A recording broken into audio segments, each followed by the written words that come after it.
Los ecosistemas montañosos son ambientes muy frágiles que cada día se ven más amenazados por problemas medioambientales, prácticas empresariales transformadoras y por los conflictos armados.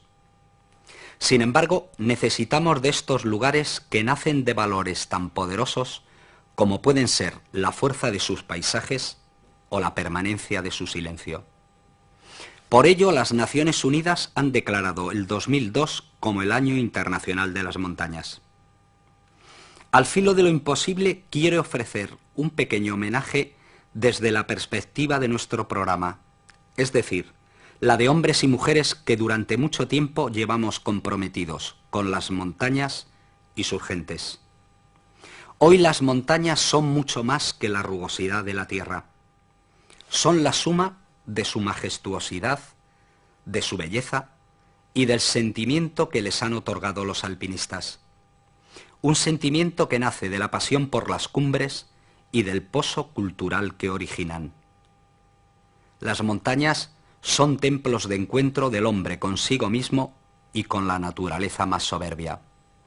Por eso debemos preservar su armazón físico y la esencia de estos parajes.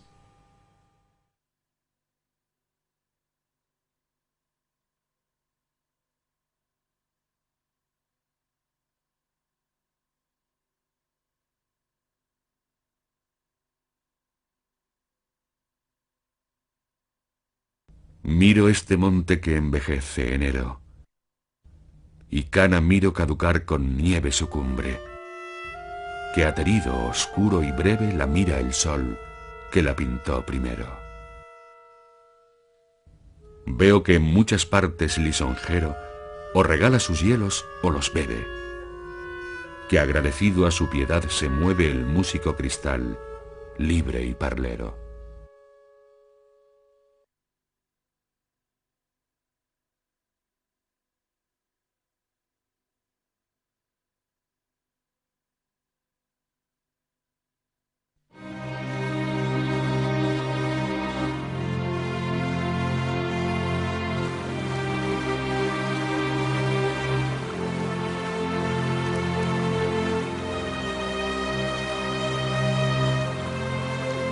La relación del hombre y la montaña es tan antigua como la propia humanidad. De los Alpes al Baltistán, las montañas han servido de refugio, brindando protección y alimento a los que se atrevieron a vivir a su sombra, sirviendo al mismo tiempo de frontera y de lazo de unión. Hoy, más de 3.000 millones de personas dependen de ellas para obtener el agua necesaria para su supervivencia.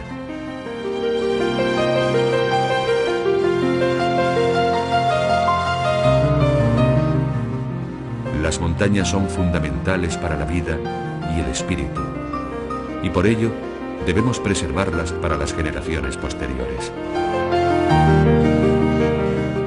Es justo que al calor de la Ilustración las montañas alcanzasen categoría cultural con la invención del alpinismo. Es decir, el hombre les otorgó sentimientos para vivir juntos la más apasionante de las aventuras modernas.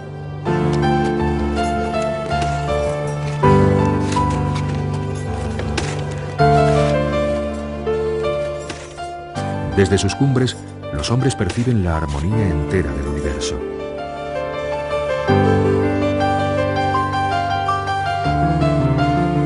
Es fácil comprender viendo estas imágenes por qué las montañas son lugares privilegiados donde se goza de espacios sublimes.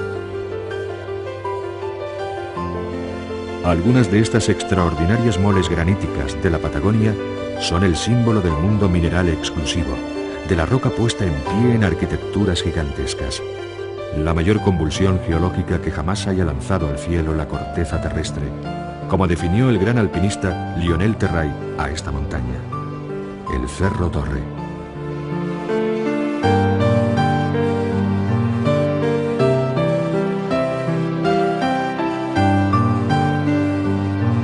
Una cumbre es más cielo que tierra, un máximo de atmósfera y un mínimo de apoyo en el planeta. Pero la montaña es el conjunto de todo su volumen, la combinación del desnivel, la altitud y la rugosidad. La suma de roca, agua, vegetación, hombres y animales, y un clima más frío, más húmedo, más arbitrario. Reserva de minerales, de madera, de patrimonio geológico, de bosques y prados, de torrentes, lagos y cascadas. Las cadenas montañosas se extienden por todos los continentes y debajo de los mares, en distintas latitudes y diversos ambientes, diferenciándose por sus estructuras y sus climas. El patrimonio natural montañoso es incomparable.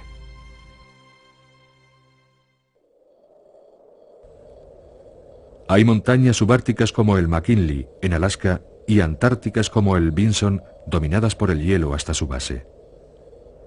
Son cordilleras donde el frío impone su ley. Sin embargo, el Kilimanjaro en África es un ejemplo de montaña tropical con un solo glaciar en retroceso en su área de cumbre, que ha sido inmortalizado por una de las más famosas novelas, Las nieves del Kilimanjaro. Otro volcán, el Licancabur, que se eleva en la frontera entre Chile y Bolivia, representa en cambio una formación en un medio árido.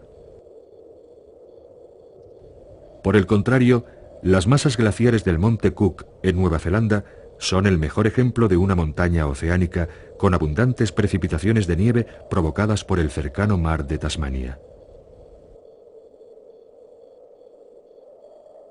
Pero también hay montañas caracterizadas por la roca como las graníticas, por ejemplo, las torres del Trango en Pakistán o las agujas de Chamonix en los Alpes.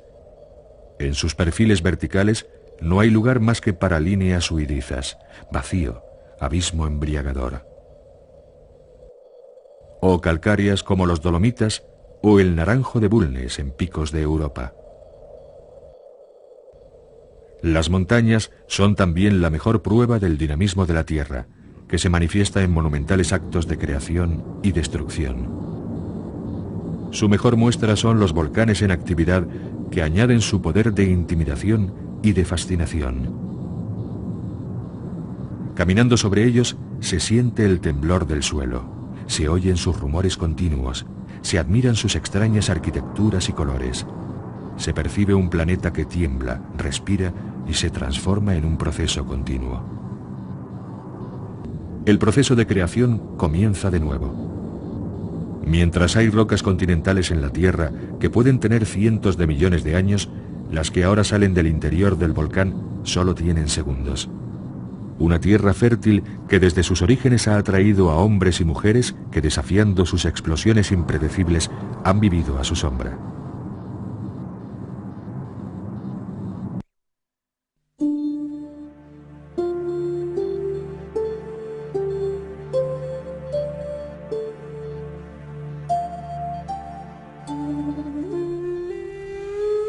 En las cordilleras se encuentran también el archivo de las grandes fuerzas internas que aún comprimen y distienden la corteza terrestre. El mejor ejemplo de la lucha de estas fuerzas se da en la colisión de las dos placas tectónicas que aún hoy en día siguen levantando hacia el cielo las montañas más altas de la Tierra, el Himalaya y el Karakorum. Quizás el ejemplo más espectacular de las arquitecturas montañosas se encuentra en los alrededores del glaciar de Baltoro. Este conjunto ha sido considerado como la expresión más genial de las fuerzas orogénicas del planeta.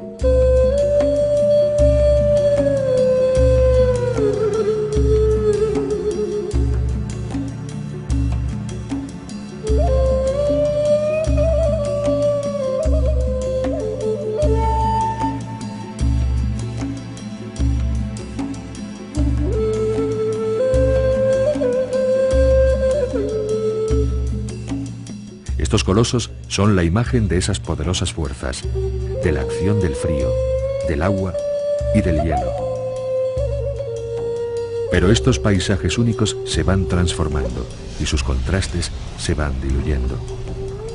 Por eso, cuando en las montañas entran los modelos urbanos y los medios mecánicos, se siente más que como una fealdad, como una profanación de los últimos reductos naturales. Es probable que dentro de poco se levante un hotel en este lugar, al pie de la cara norte del Everest. No es fácilmente comprensible que haya personas que les guste ir a las montañas solo tras adaptarlas a su confort. Cuando han dejado de ser ellas mismas, se pierde el misterio y la fascinación del contacto directo con la naturaleza.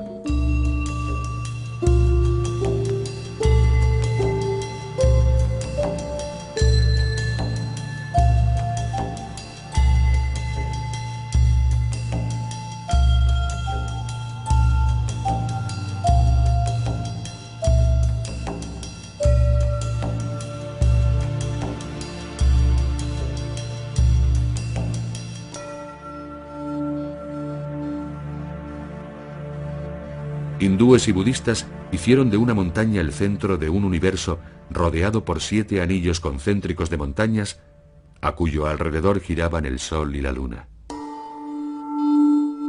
Cho-Oyu, la diosa turquesa. Annapurna, diosa de la abundancia. Gosaintán, morada de los dioses. Chomolungma, diosa madre de la tierra. Amadablan, Machapuchare, Chomolari, Gaurisankar. Dioses con forma de montaña. Montañas con nombre de dioses. La divinidad se encarna en estas sobrehumanas moles pétreas que asombran e intimidan a los hombres. Aún hoy, la montaña más sagrada del mundo es la que representa el centro del universo hinduista y budista, el monte Kailas, en el occidente de Tíbet. Para los fieles de estas religiones, no es sino la imagen terrestre del monte ideal, Meru, el eje del mundo. Se la llama la montaña de oro, cima enjollada y, por supuesto, la montaña de los dioses. En muchas culturas, los hombres han buscado a sus dioses en las cimas más altas. Así describió Homero el monte Olimpo, la morada de los dioses griegos. Nunca lo azotan los vientos ni lo toca la nieve. Lo rodea el aire más puro.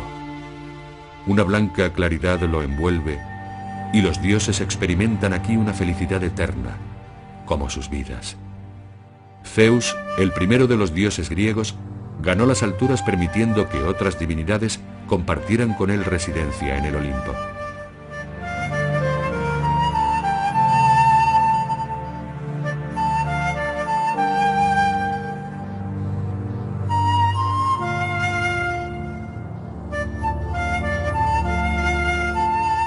El dios de los judíos también gustaba de las alturas para hacer saber a los hombres sus dictados.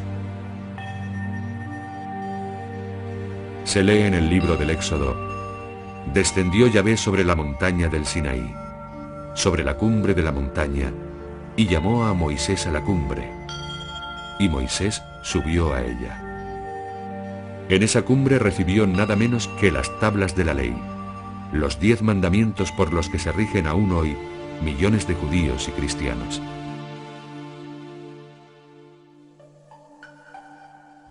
Cientos de años antes de que se inventara el alpinismo por los europeos, los devotos incas subían la perfecta pirámide del volcán Licancabur en el desierto chileno de Atacama para levantar altares y ofrecer sus sacrificios. Los numerosos restos arqueológicos evidencian el enorme trasiego de peregrinos que durante siglos llegaron hasta aquí desde las 4 esquinas del Imperio del Sol.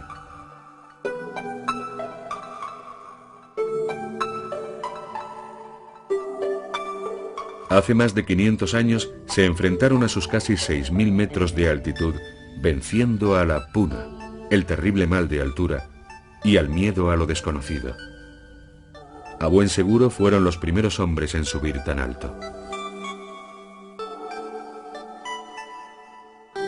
El interés humanista por las montañas es producto del Renacimiento, que con su espíritu crítico fue precursor de la fascinación por las montañas como meras maravillas de la naturaleza.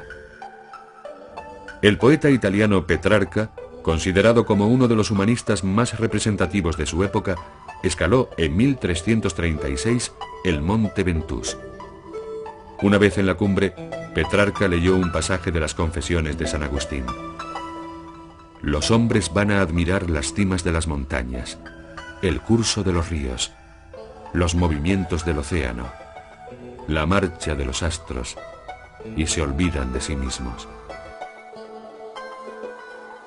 Pero el espíritu ilustrado del que un día había de nacer el alpinismo no se concebía aún. Ello ocurrió en 1786, con la ascensión al Mont Blanc, la cumbre más alta de los Alpes. Se daba el primer gran paso en el devenir de la aventura en montaña, en el largo camino que llevaría al ser humano hasta más allá de los 8.000 metros de altitud. El 8 de agosto de 1786, Jacques Palmat y Gabriel Paccard culminaban con éxito 11 años de tentativas tan persistentes como infructuosas. El sabio ginebrino Horace Benedict de Saussure fue el inspirador de esta ascensión, pues había ofrecido una recompensa por lograrla.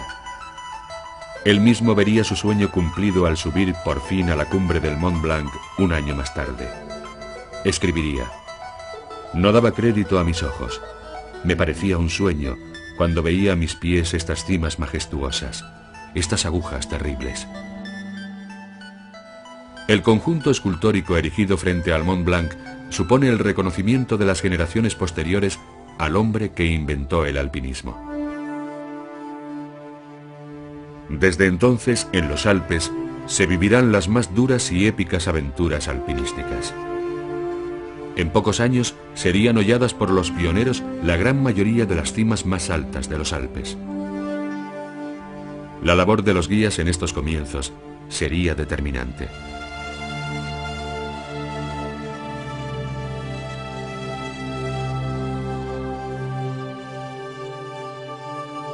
A pesar de ello, en 1865 todavía no había sido conquistado el Cervino, la cima que quizás mejor representa el mito de lo inalcanzable, la montaña perfecta.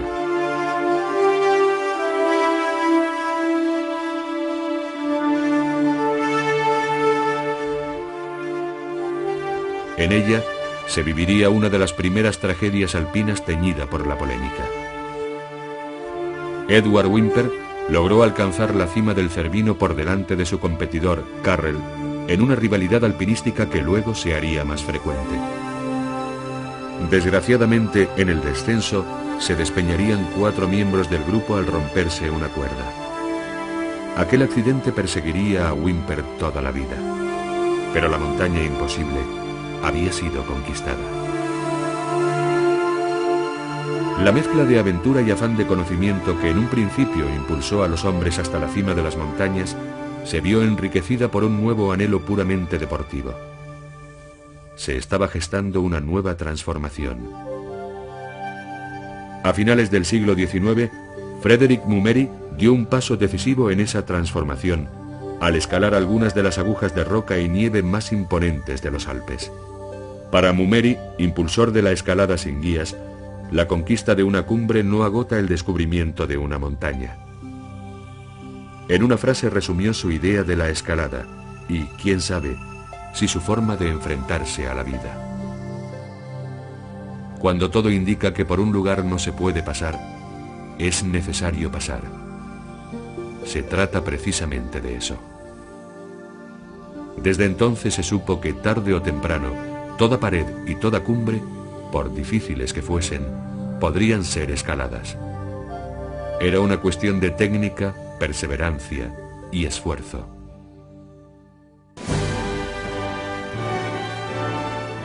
A comienzos del siglo XX, el Imperio Británico vivía un momento de pujanza, extendiéndose sobre pueblos diversos y territorios apenas conocidos.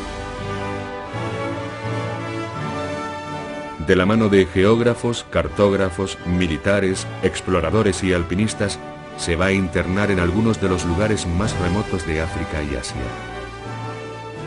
Estos últimos propiciarán algunas de las más grandes aventuras de todos los tiempos. Hazañas que ayudarían a cambiar la comprensión del mundo.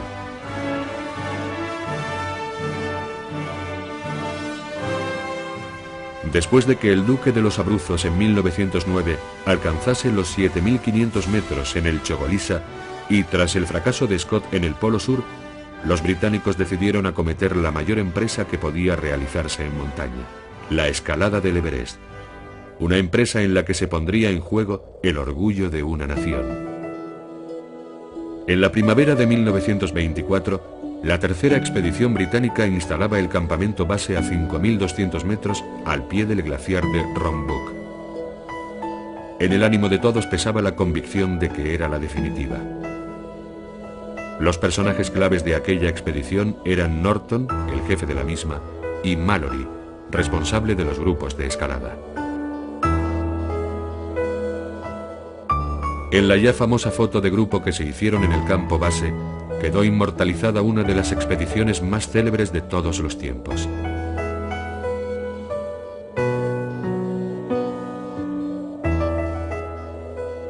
Aunque tan solo han transcurrido 80 años, sus protagonistas están envueltos en un halo mítico, legendario. Mallory tenía 37 años y sabía que no tendría otra oportunidad. Y en efecto, el Everest se iba a mostrar más implacable que nunca. Todo estaba preparado para iniciar la gran aventura. El 2 de junio, saliendo del campamento instalado en el Collado Norte, dio comienzo un intento a cargo de Norton y Somerville. Sería una de las más valientes y eficaces hazañas por hollar la cima del Everest.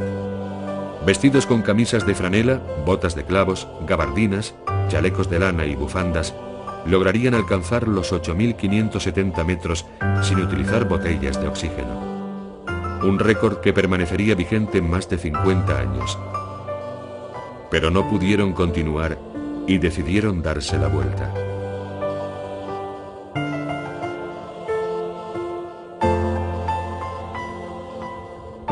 Después de la fallida tentativa de sus compañeros, el 8 de junio, Mallory e Irving abandonaban su último campamento a más de 8.000 metros de altitud. Su destino, la cumbre del Everest. En una última nota, Mallory se quejaba de la espantosa carga que suponía el oxígeno y se congratulaba de que hiciese un tiempo excelente para el intento. A las 12:50 de aquel mismo día, su compañero Odell, que subía camino del último campamento por si fuese necesaria su ayuda, vislumbró a los dos alpinistas en la larga arista que lleva a la cumbre. Según su testimonio, aprovechando un claro entre las nubes, vio que los dos estaban superando el segundo escalón, un llamativo gendarme rocoso situado a unos 8.650 metros, y después continuaban avanzando resueltamente hacia la cumbre. Fue la última vez que se vio con vida a los dos infortunados alpinistas. El cuerpo de Mallory aparecería en 1999, pero sobre aquel suceso sigue abierto el más grande misterio de la historia del alpinismo. ¿Lograrían alcanzar la cima más alta de la Tierra?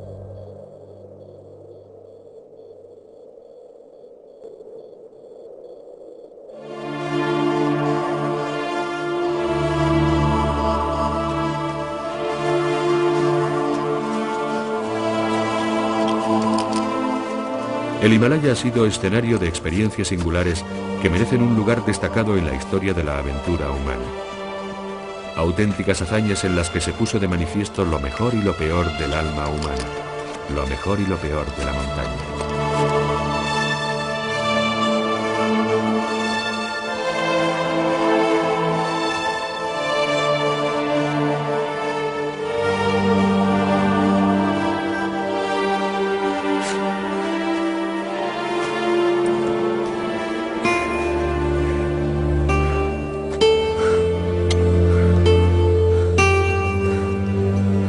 Colosales masas de hielo, afiladas aristas al borde de abismos, dimensiones formidables capaces de desbordar la imaginación más febril. Sin duda, la escalada de estas cimas es una empresa sacrificada, compleja y peligrosa. Entonces, ¿por qué intentarlo?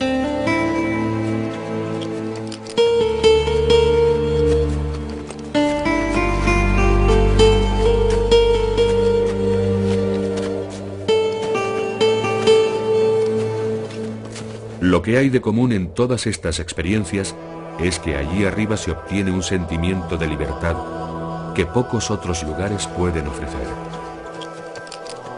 En situaciones como las que se viven camino de la cumbre de una alta montaña, se descubre lo que significa tener la vida en las propias manos. Tener lucidez y valentía en momentos importantes en los que se decide todo. Los que se atreven a aceptar su desafío saben que estas montañas constituyen un reino ajeno. Más que formar parte del planeta, pertenecen a un universo misterioso, casi un mundo dentro de nuestro mundo, donde se viven experiencias extraordinarias, buenas o malas, pero siempre extraordinarias. Pero además hay un rasgo que acompaña a su belleza, a la dificultad, al desafío. Y este rasgo no es otro que la altitud. Esta por sí misma define la magnitud de la aventura en una montaña de más de 8.000 metros.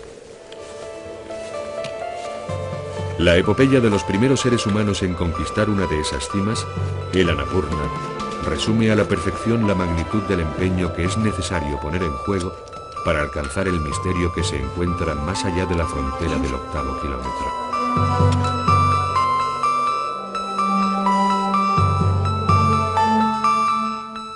Era el 3 de junio de 1950 cuando Maurice Herzog y Louis Lachenal lograban alcanzar la cumbre del primer 8000, el Annapurna, de 8.091 metros. Si bien expediciones anteriores a la Segunda Guerra Mundial habían conseguido superar esa altitud, fundamentalmente en el Everest, aquellos dos hombres eran los primeros en pisar la cima de uno de los 14 gigantes de la Tierra.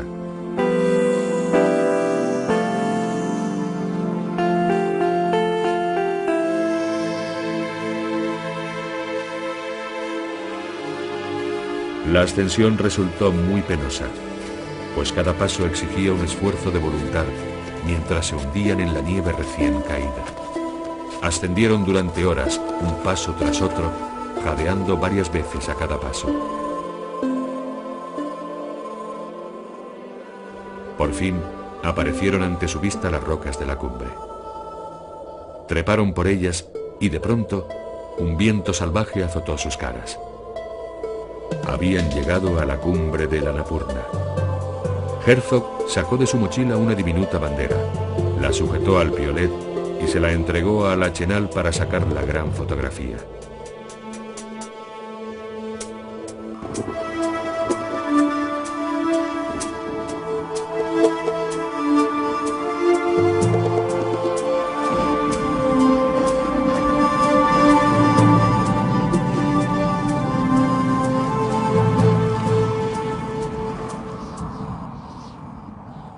Con el mal tiempo envolviéndoles, iniciaron de inmediato el descenso. Este se iba a convertir en una dura prueba por la supervivencia. Por fin, lograrían llegar en situación límite al último campamento. Allí encontraron a Rebufat y Terray, el segundo grupo que iba a intentar la cumbre. Las manos de Herzog eran un bloque de hielo, y su compañero también sufría congelaciones. Les esperaba una noche terrible.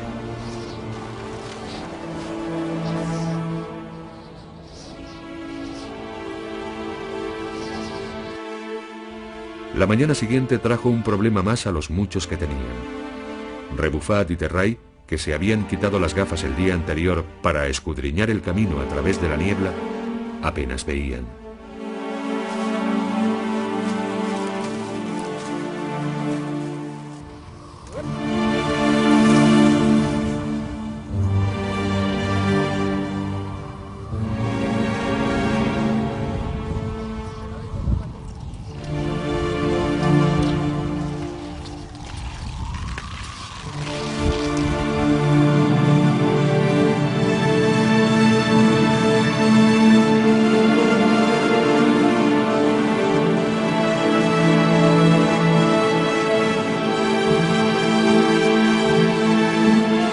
Bajando al campo 2, le sorprendió una avalancha que a punto estuvo de acabar con todos. Afortunadamente, Herzog cayó en una grieta sosteniendo a los demás con la cuerda a la que iba atado.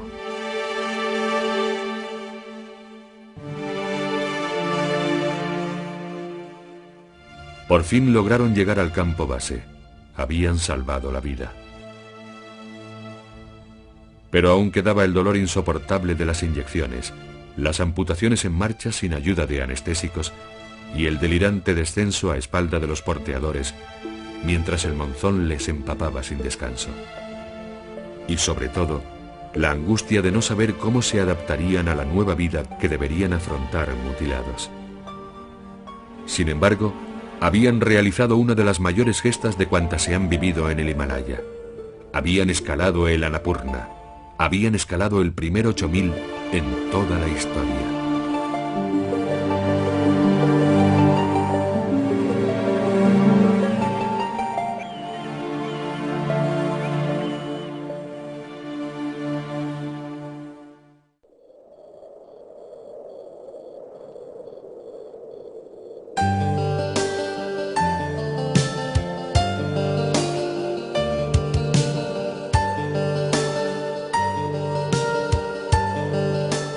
Con los antecedentes de los años 20, se entiende el enorme interés de los británicos por querer ser los primeros en alcanzar la cima del Everest. Pero al llegar al campo base, la visión de la impresionante y peligrosa cascada de hielo del Khumbu debió ser como un jarro de agua fría para sus aspiraciones. Si tenían algunas dudas del formidable reto al que tendrían que hacer frente, muy pronto se disiparon.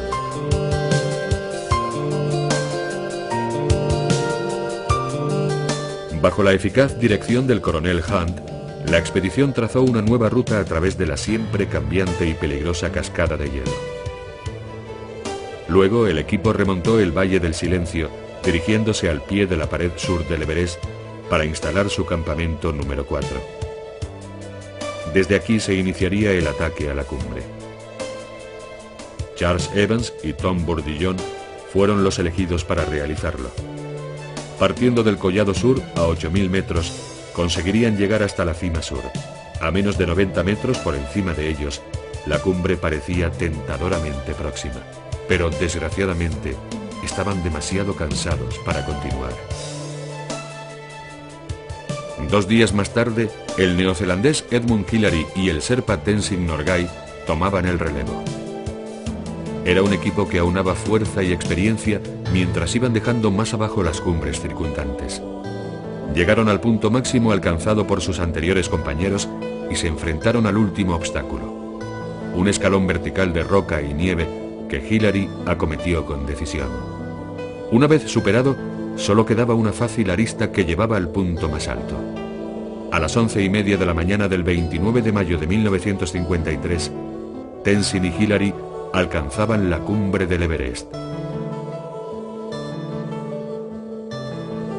Después de medio siglo de luchas y sacrificios, el ser humano había alcanzado el límite de la Tierra. Con ellos llegaban todos los que les habían precedido y en cuyos esfuerzos y conocimientos se habían apoyado. Como dijo John Hunt, a ellos se les debía la mitad de la gloria.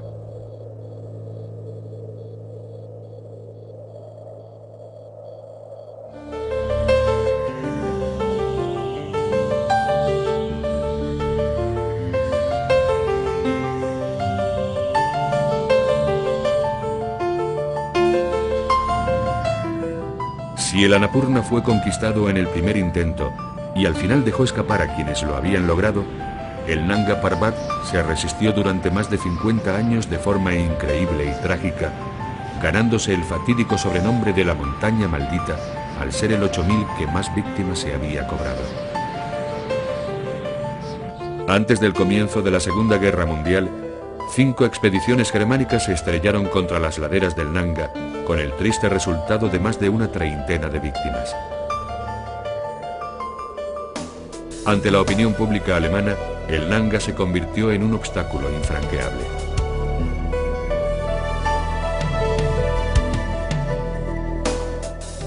No sería hasta 1953 cuando el austríaco Hermann Bull conseguiría llegar hasta la cumbre que había deseado toda una nación. El 2 de julio, Hermann Bull y Otto Kempter se encontraban en el campo 5 a 6.900 metros de altitud y a unos 6 kilómetros de la cumbre. Hacía un tiempo magnífico. Sin embargo, desde el campo base, el jefe de la expedición les ordenó retirarse en previsión de que una tormenta monzónica pudiera provocar una catástrofe similar a las anteriores. Pero Bull decidió desobedecer al doctor Herlikofer y se lanzó en solitario hacia la cumbre a la mañana siguiente.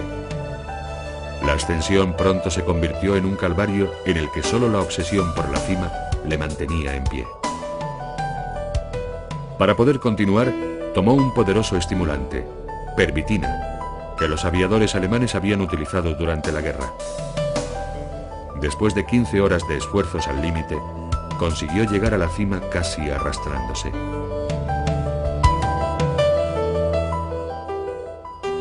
Allí dejó su piolet con un banderín. El Nanga Parbat, la montaña del destino de los alemanes, había sido vencida por fin, pero por un hombre solitario. En aquel instante no sintió nada, no pensó en nada ni en nadie, simplemente había llegado al final de su viaje. Pero aún quedaba el terrible descenso. El vivac a 8.000 metros de altitud era inevitable.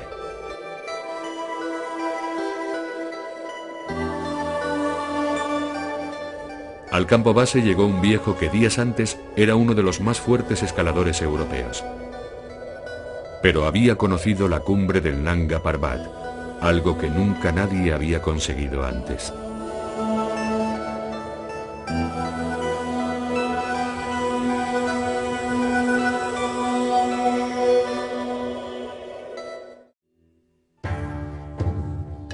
En ningún otro lugar del planeta se encuentra una sucesión de altas montañas, agujas de roca y glaciares tan espectacular como en el Karakorum.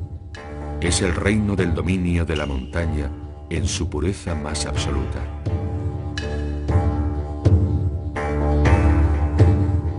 A partir de 1950 habían sido ascendidas el Annapurna, el Everest y el Nanga Parbat. Pero la segunda montaña más alta del planeta, quizá la más bella y difícil, aún esperaba ser escalada.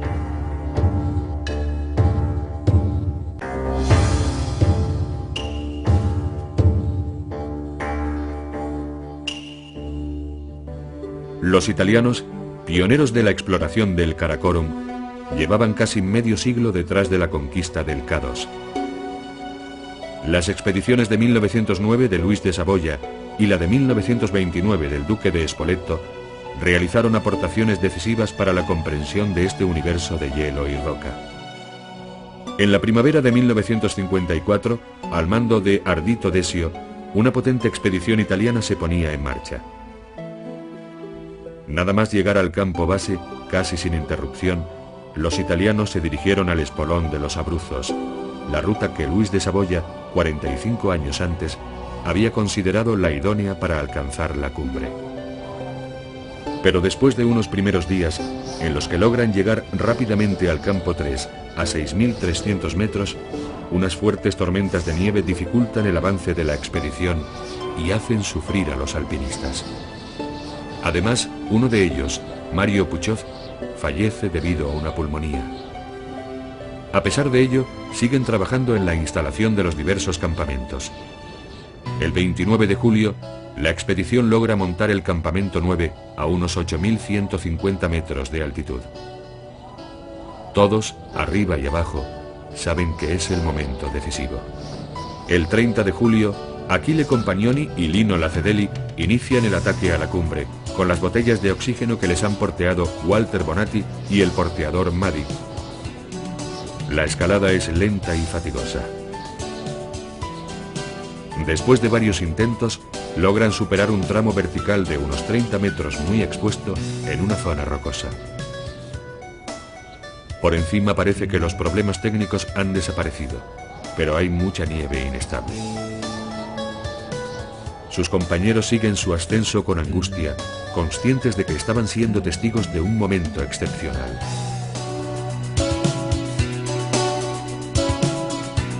A las 18 horas del 31 de julio de 1954, la Fedeli y Compagnoni alcanzaban los 8.611 metros del K2.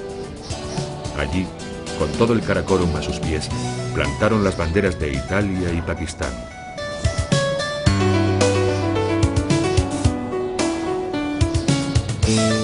El esfuerzo realizado por una pléyade de exploradores y alpinistas se resumía en esos 30 minutos apresurados en los que el intenso frío comenzaba a congelarles.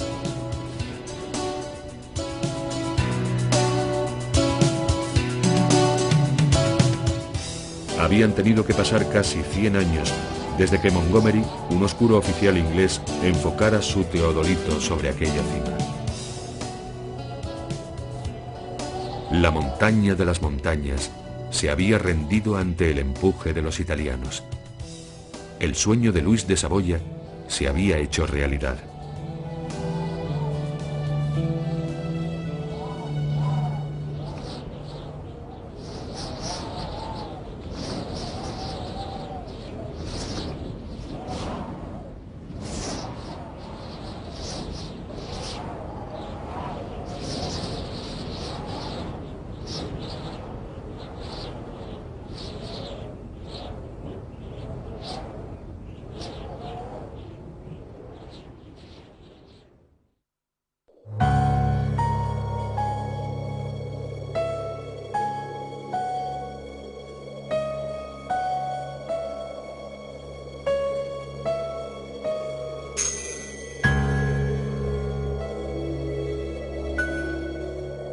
El testigo de Mumeri, de Mallory, de Bull, de todos aquellos que iban a la montaña a luchar y comprender, fue recogido por una generación de jóvenes que protagonizarían un irreversible cambio en el alpinismo.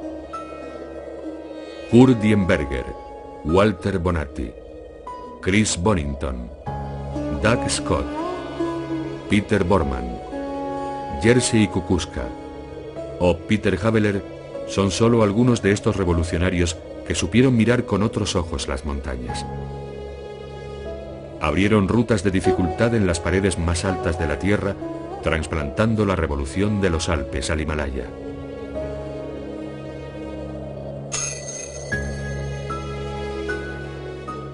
Sin duda, el más influyente de estos escaladores es Reinhold Messner.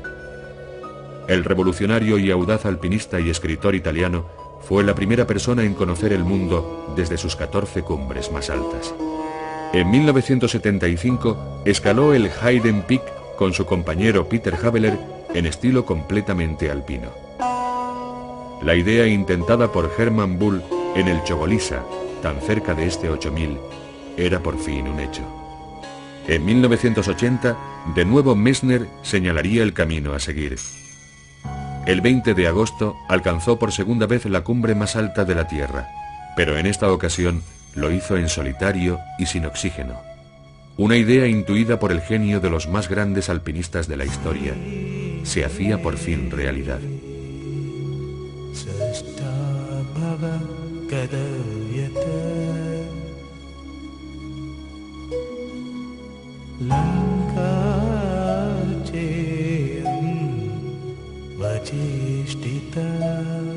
È molto interessante che salendo sulle cime più alte del mondo l'orizzonte è molto lontano e vedi un mondo molto grande.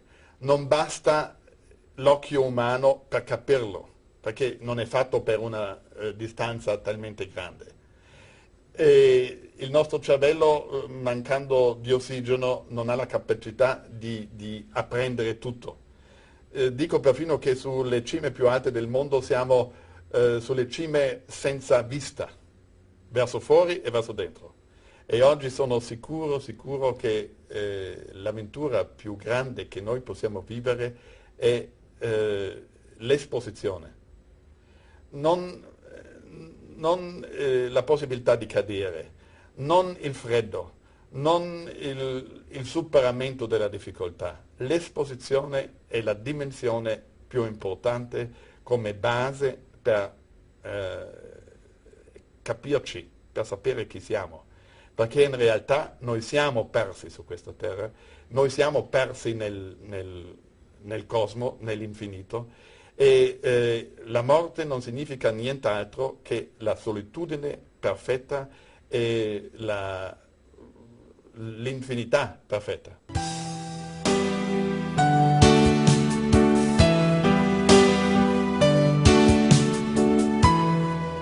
La cita de los españoles con el Himalaya tardaría en producirse. Tras la guerra civil, cordadas como Rabadá y Navarro, o Anglada y Pons y otras más, fueron fundamentales para el desarrollo moderno del alpinismo en España.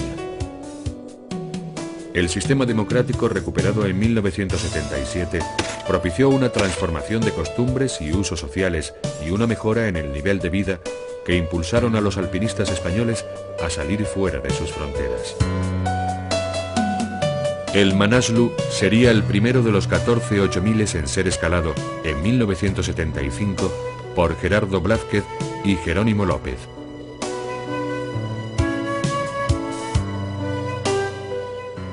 Un año más tarde caería el Makalu, ascendido por catalanes, y en 1979 le tocaría el turno al Daulahiri.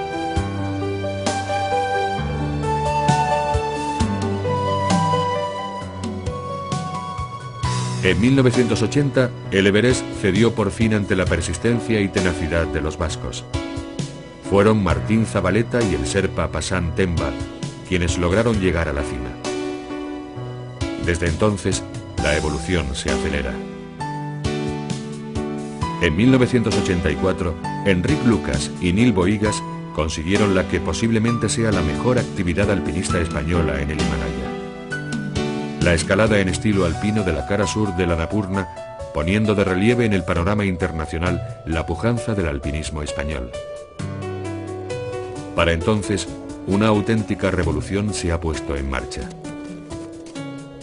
Los nuevos cambios y los logros alcanzados provocarán nuevas transformaciones en la mentalidad y, a su vez, nuevos retos, cada vez más difíciles, más lejos, más altos.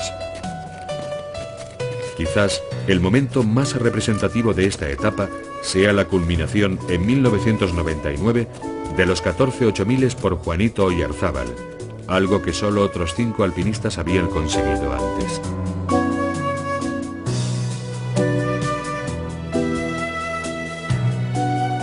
Y la consecución de los 3 polos de la Tierra, el norte, el sur y el Everest, a cargo del comandante Francisco Gan. 3 años después, se uniría al selecto club de los 14 8000istas Alberto Iñurrategui, que se convertiría en el segundo español en conseguirlo, el 10º de la lista mundial y el más joven de todos.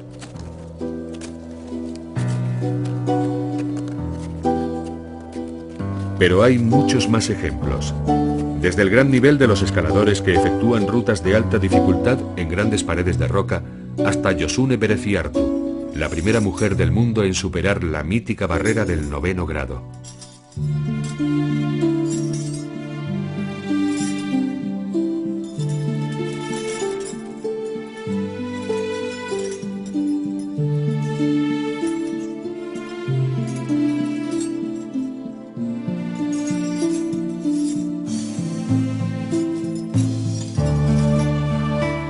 Y aún queda un mundo por explorar, por descubrir, por intentar. Desde Sosir hasta el siglo XXI han pasado más de 200 años donde la soledad de las montañas y la aventura que el hombre buscaba en ellas se han entrelazado sin descanso. No es pues extraño que Walter Bonatti dijera que amaba la montaña por sus paisajes solemnes, por las luchas entabladas con sus picos, por las emociones y recuerdos derivados de estas luchas. Pero tal vez la amaba aún más por aquel sentido de libertad y de alegría de vivir que solo allí arriba, en los montes, conseguía experimentar.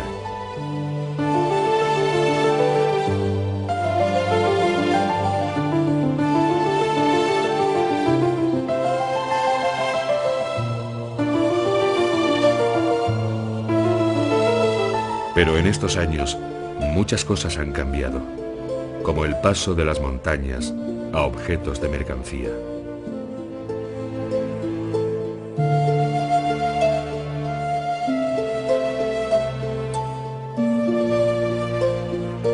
El espectáculo magnífico que brindan las montañas a quien se detiene a observarlas requiere por parte de todos grandes dosis de automoderación.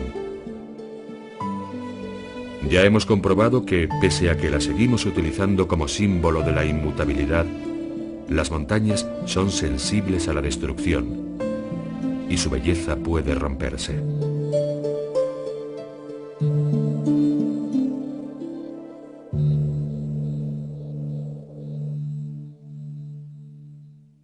La montaña como descubrimiento occidental y descubrimiento europeo es un descubrimiento ilustrado. Es un descubrimiento racionalista para entender lo que es ese mundo que está colgado, pero también es un movimiento prerromántico el que hace acudir al paisaje prohibido, al paisaje que estaba siempre entrevisto como un escenario negativo para convertirlo en positivo. Entonces la emoción, la gran soledad, la enorme belleza de las montañas provocan un nivel de vivencia superior. Ese es el romanticismo. Entonces, emoción y conocimiento, ciencia y poesía siempre han ido juntas en la montaña de una manera indisociable. No hay un solo científico que trabaje en la montaña que no tenga un alma de poeta, ni tampoco hay un solo poeta que acuda a la montaña que en el fondo no quiera saber por qué nieva, por qué hay ese lago allí o por qué esa roca es gris. Yo creo que básicamente, sobre todo, casi por romanticismo, ¿no?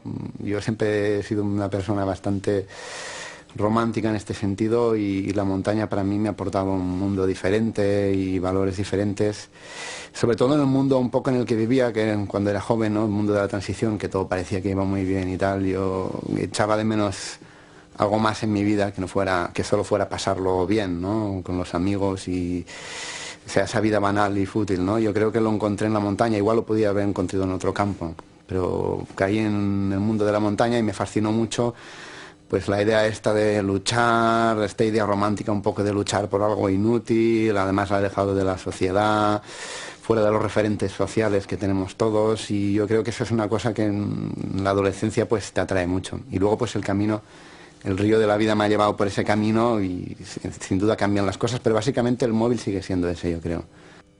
Yo creo que las montañas de niño fueron el sitio al que me llevaban mis padres.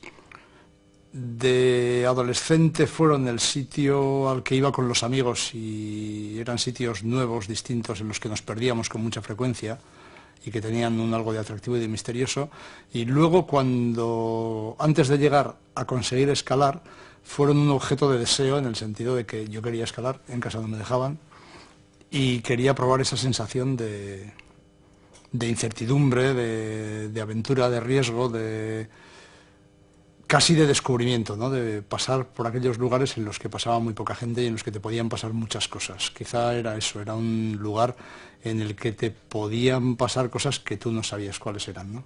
Bueno, yo voy a las montañas primero porque las veo de pequeño, me las enseña mi padre, ¿no? Y me parecen objetos de ensueño, muy grandes.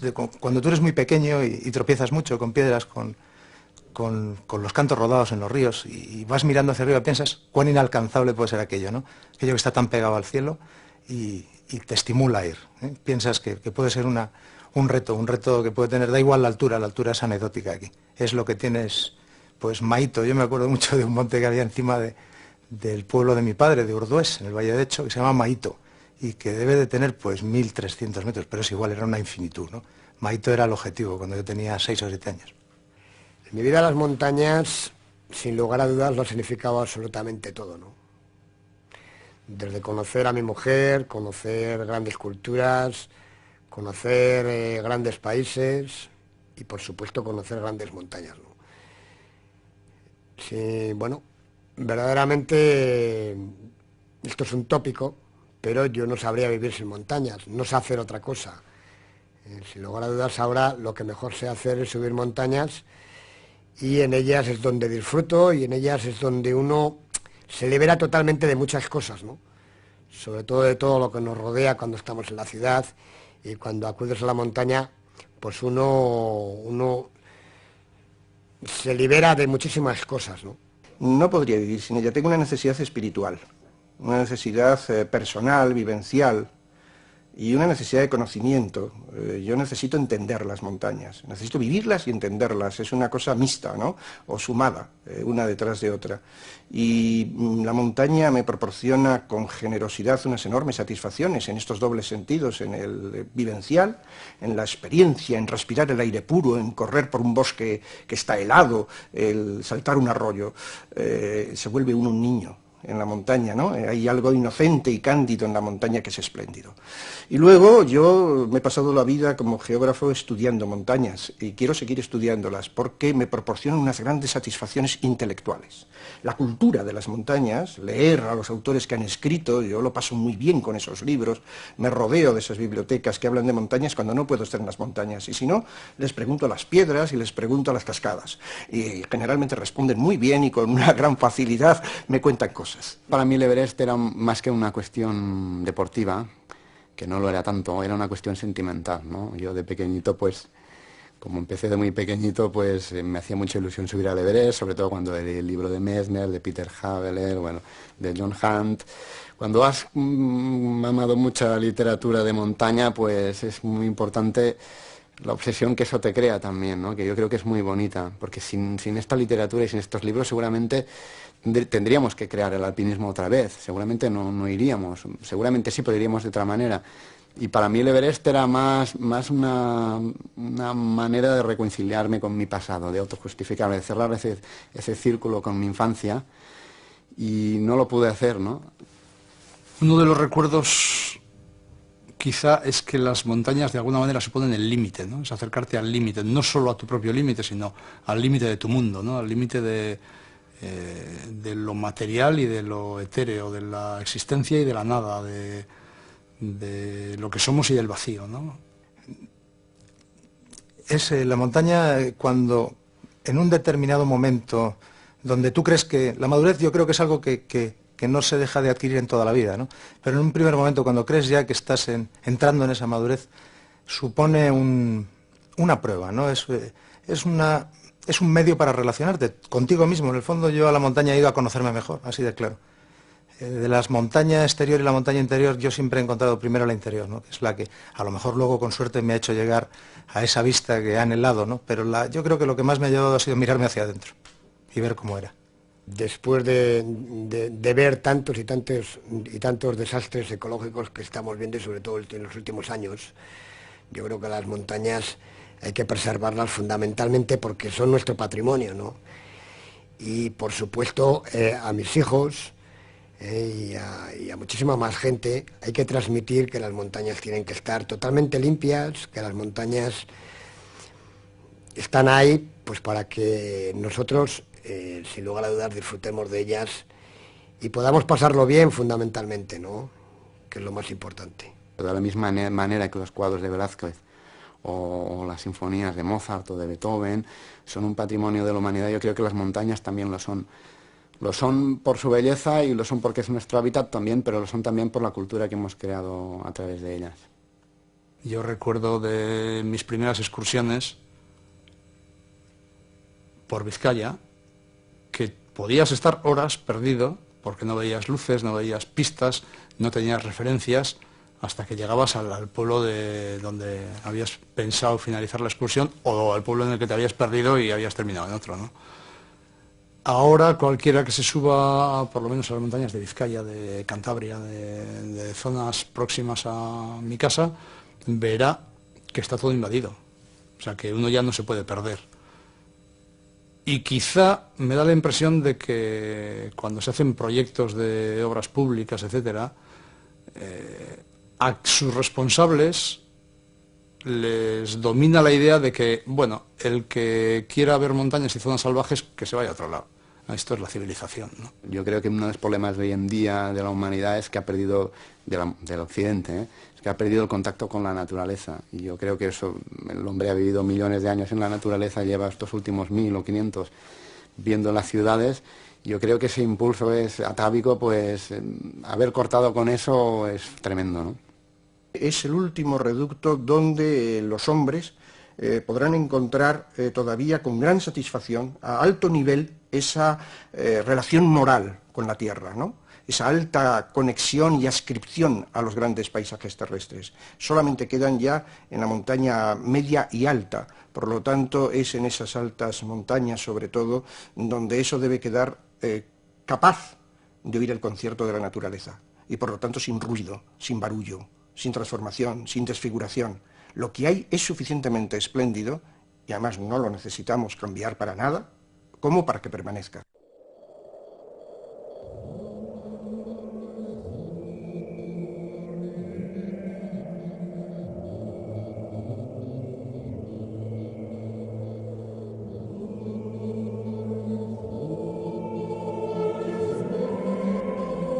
Veo los grandes picos con sus cumbres nubladas, pareciendo levantarse hasta el infinito.